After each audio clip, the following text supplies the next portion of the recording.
I think one of the things that we thought about was to create an environment that was a departure, but also one that was familiar and felt like home. We immediately thought of John and Mick. I mean, come on, the greatest rhythm section there is, right? So, I mean, why not? It was a wonderful idea, a noble idea, a beautiful idea on paper. Whether or not that idea played out remained to be seen. Oh, here we are. Oh my God. Wait a minute, this table wasn't here before. We didn't go in assuming it was going to be wonderful. We knew we loved each other and we wanted to go in and do it. But whether or not the process would reveal itself to be as enlightening and as effortless as it seems to have been was another question. Oh boy, I love it. Okay, ready?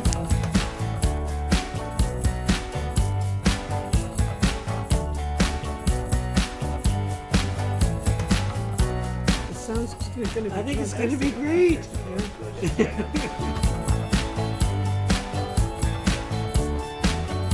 The vibe that we're already engaging in, and we've only been here like an hour, and we're like, boom, you know. Yeah. There's The so chemistry is running ideas. rampant here. You're so far away. I wonder if you hear what I say. This love for you I can't conceal. That's how I feel. You are the sky at night. Oh, we got it. Definitely. Nice first day. Nice one. Yeah. Right. Nice one, really, man.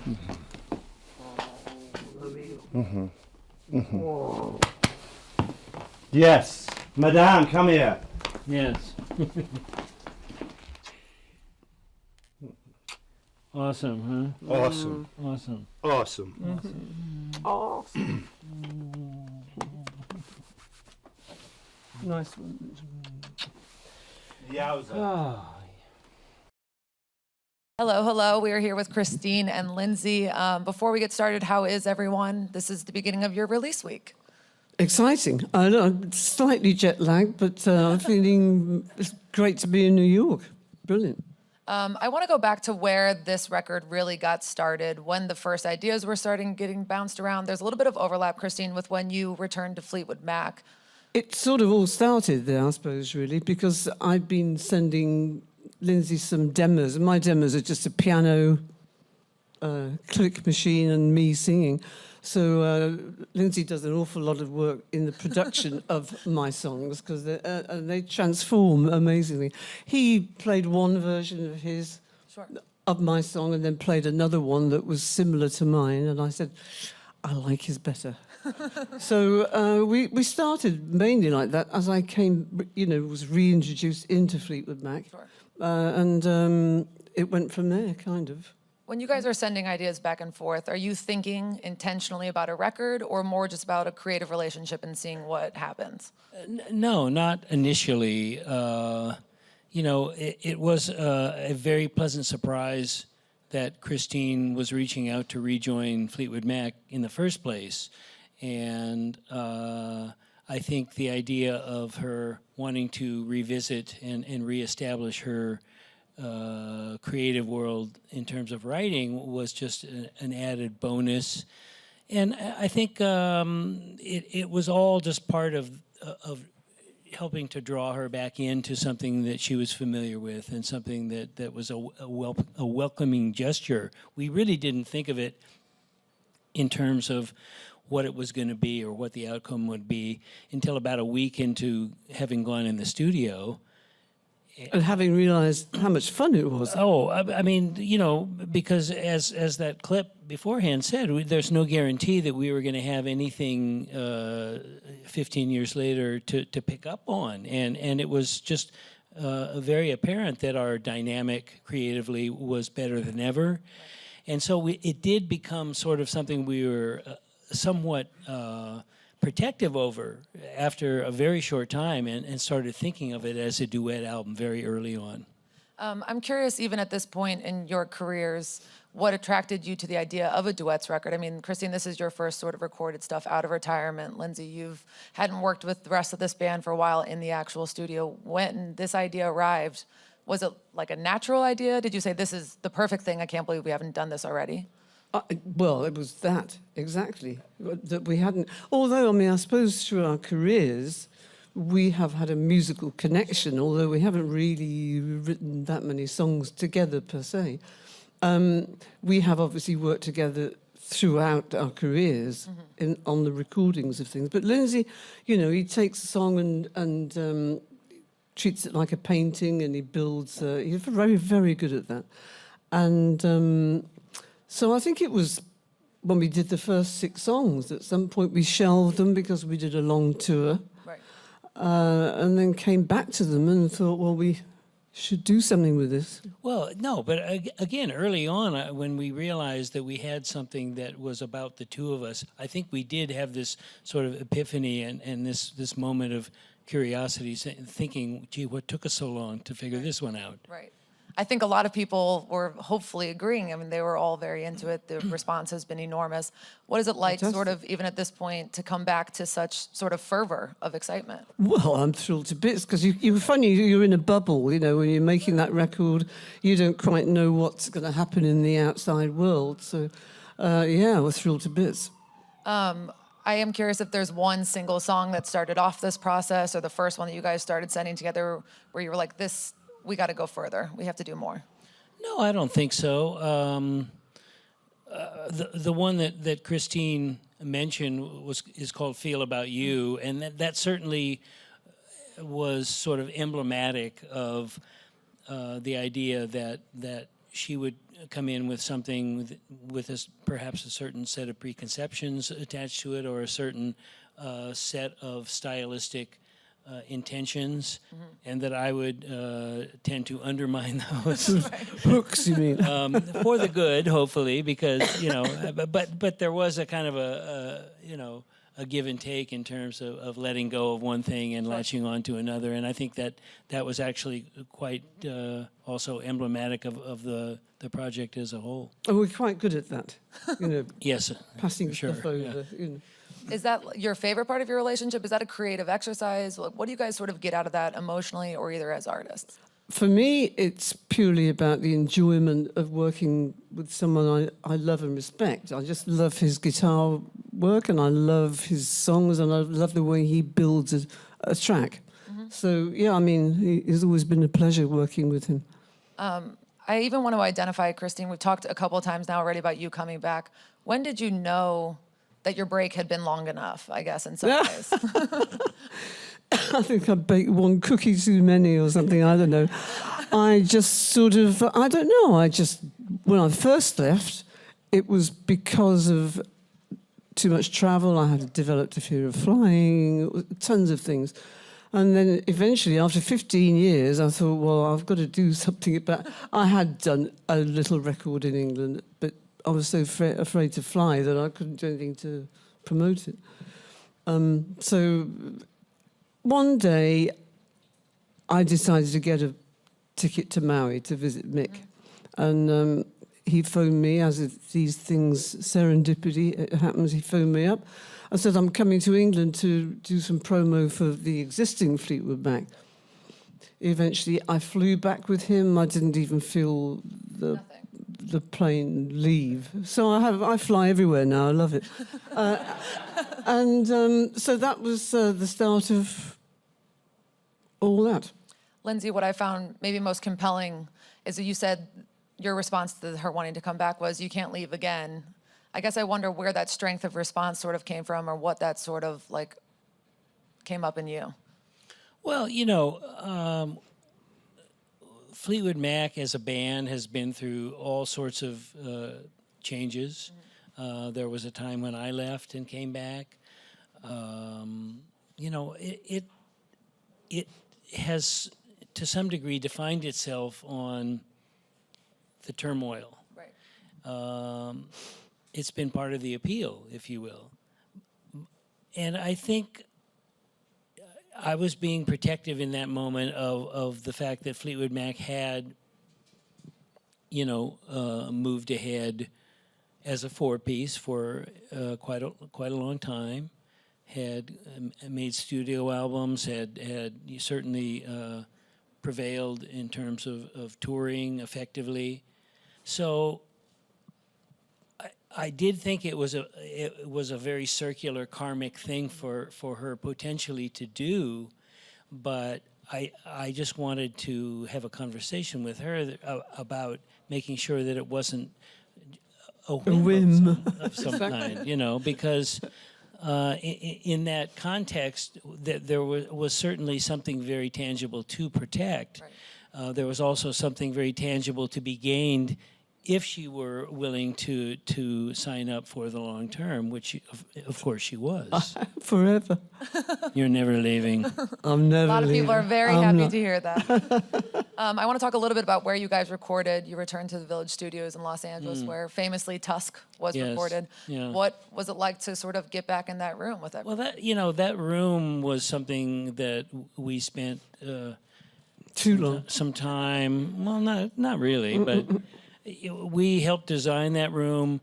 The Tusk album itself was something that was very symbolic to me of a fork in the road and a set of choices that I personally made about aspiring to be not just a commodity or a set of labels or a set of formulas that tries to repeat itself in order to achieve, say, commercial success, but to aspire to be an artist and to take risks and to use the opportunity from the commercial side of things in order, if you will, on some level to undermine that very thing. And so Tusk as an album and the process of making it represented that. And so it really was quite extraordinary to go back to that room, which oddly enough had not changed one Nothing. bit. No, the tile in the bathroom, everything. It was sort of like, oh, this is perspicacious just of you. another night of making Tusk. But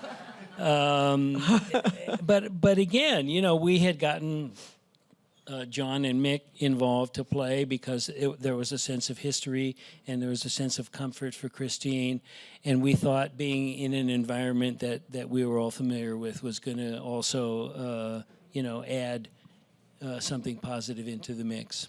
Is it weird in a way to return to a room that looks the same when you guys are both in radically different places? Wait a minute, when you're saying we don't look the same, I'm saying your lives Yeah. don't look the same. You guys are very well preserved. careful. I think you'd better put that shovel down. What was the question again?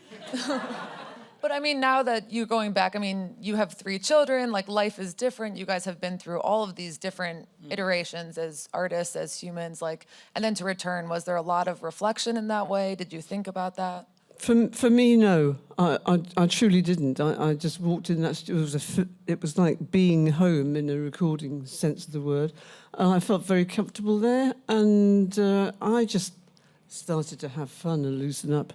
What about you, for you? Well, I think maybe more of an overview on how my life has changed since those crazy days. As you pointed out, I was lucky enough to get married and have children relatively late, after I'd gotten a lot of that other kind of garbage out of the way. And was ready to be, a spouse and a parent, and did see a lot of people that I knew who couldn't really pull that off in that earlier time frame, trying to live sort of what amounted to 2 kind of lives simultaneously.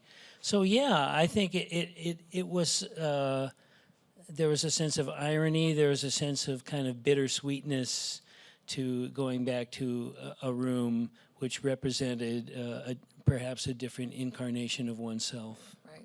I'm curious what your children think of you being, one of the great rock stars. I don't think that's the equation they make. you know, they know that I'm in a band that does pretty well, and I, you know, I'm not one of those kind of people where one's celebrity intrudes on one's life, which is exactly the way I'd want it for myself and for my family. You know, there's no paparazzi lurking about. But I think even beyond that, they look at what I do. I think they have a sort of a guarded pride and respect for what I do. And at the same time, I think that they have a healthy skepticism of show business, which is good. You wrote these batches of songs over many, many years. Did you have extras? What was narrowing down the set list looking like? Or how were you kind of building out all of these tracks? Some of the songs were created at the time. I can remember. Live in the studio? Yeah, I remember Lindsey came down with a really funky guitar riff one day, which he hadn't meant to play to us. And I said, "What's that? Play it again." Right. And he said, "Well, it's nothing really. I haven't done anything with it." So I said, "I love it. Can I take it and work on it?" So that ended up being Too Far Gone. Okay, Yeah. I was going to say, what did that turn That into? was one of the profound things about this whole experience of the new material, was that there was a much broader range of co-writership that went on, and that I think that worked really well. But how we've worked, you know, to your question, new material into older material into something that feels like a cohesive live show. I think we had to start with the idea of not wanting to fall back too much on the body of work that people are already familiar with. Obviously, they're going to run you out on a rail if you don't do some of that, and that's absolutely fine. So we just tried to strike a balance between doing some things that were either Fleetwood Mac, but more obscure, and then doing things that people are going to know perfectly well from, say, a Fleetwood Mac show, and stuff from the new album. We're actually doing 8 out of 10 new songs in the show. So I think it's a nice mix. I am curious about some of the timeline with songs, like In My World. It has this sort of wonderful sense of dread that feels kind of appropriate now. We obviously live in a very chaotic time, but it's a bit older. It's a couple years old. Yes, I mean, that was the other thing that you have to look at in terms of how this album came together. It really came together in fits and starts over a 3 or 4 year period. The songs of mine were already pretty much in the can and had been put on the shelf. I'd gone in the studio with John and Mick before Christine rejoined and had those. I thought those would be part of a solo album that I was going to do. So, In My World certainly predates the Trump era. Sure. And yet it seems to have taken on a slightly new meaning in the context of how the world seems to have changed over the last few months. And it's a song about idealism, and it's a song about perhaps finding a way to move forward within a set of limitations. There's also a lot of positivity. Love is here to stay. Felt especially appropriate this week following the Manchester benefit concert, the Manchester attacks, the London attacks. Where do you guys, I think we're used to being able to find a silver lining in both of your writing somewhere, but where do you guys kind of find that? Like, where are you guys culling that sort of inspiration? Love Is Here to Stay is one of Lindseys' songs. So. Well, I mean, I just think that the idea of pushing forward and growing is something that a responsibility you have to take on for yourself. Right. And you have to take it on through the choices you make. Right.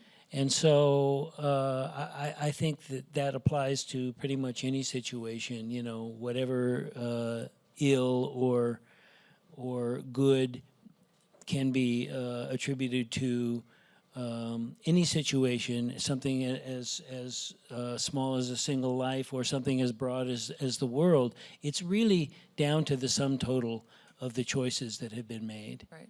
And I think we just need to remember that. I agree. I do want to talk about the tour a little bit. You guys are taking this on the road beginning the end of this month. Something that is so fascinating to me is these are going to be actually the smallest venues you've played, like in a way. Like there's, About this size, I think. yeah. Yeah. Yeah. This is about the size of the venues. What, Right here. but what is the prep work for that Standing kind of like? space only. Uh-huh. What is the prep work for that kind of like? You guys have played for a bajillion people at one time. It was pretty much like a Fleetwood Mac rehearsal, only just a smaller room. What are you most excited about sharing with people, taking on the road, sort of this whole experience and like bringing it to different markets, I guess? Well, as you say, I mean, we are playing somewhat smaller venues. I think that suits the vibe of the album and of the show we've got going. I just think it's going to be in the same way the album stylistically and on a personality level really takes these two elements and melds them together in a way which is simple and has its heart on its sleeve and is absent of the politics that may exist in Fleetwood Mac some of the times, or the complexity of the emotional landscape, if you will. I think that's how the show's going to feel. I think that's how Christine and I are going to be able to share the stage together, is to manifest that and to bring the audience into that sense of sharing and to bring the audience into that sense of the long-term view of the arc of a career, you know, of two careers. Well put, I have to say. You guys have written together, toured together, played together for so many years. I'm curious if there's anything that still surprises you about each other as a performer. No, we know each other like the back of our hands by now. Just completely boring. It's just same guitar solo every night. No. Yeah, really. I'm kidding. But actually, when we did connect, it was like those 15 years hadn't happened. Really? Most amazing. Just as if I'd belonged all those years I was gone. Total connection. Did you have nerves about that? Like, what if it's... Oh, yeah. First of all, I think I did Don't Stop at the O2. I think they auditioned me. Not really, but it was at that point that I... Yeah, you did. But it felt more... It was like treading on the boards and being at home, looking at those 4 people. That's awesome. Unbelievable. That's all we have from me. We're going to take a couple questions from the audience. Hi. So you guys talked a little bit about your upcoming tour. I was wondering, what's your number one favorite part about touring? Opening a suitcase. No. It's going to be the first time we've ever done this together, so it's a first for us. So I'm hoping it's going to be, hope great audience reaction and us giving and you guys giving back. We've got one right here. Hey guys, so I was wondering how it was like writing with each other, and if you could let us know about that process. Well, there's always been a kind of a loose sense of co-writership that has existed with the two of us. As someone who was producing those Fleetwood Mac albums, sometimes it's a fine line between taking a strong hand in production and co-writing. And it may be the politics that dictate how you attribute credit for something like that. And that probably applied to Stevie as well. But, in this case, it was just a really clear-cut thing. I mean, there were certainly, as we said earlier, there were times when I just went so far in my own direction that it had to be a co-writership on her stuff. The more satisfying things for me were when I would give her like a recording of a track that I'd worked on. Too Far Gone was one of those. Red Sun was another one of those, where it was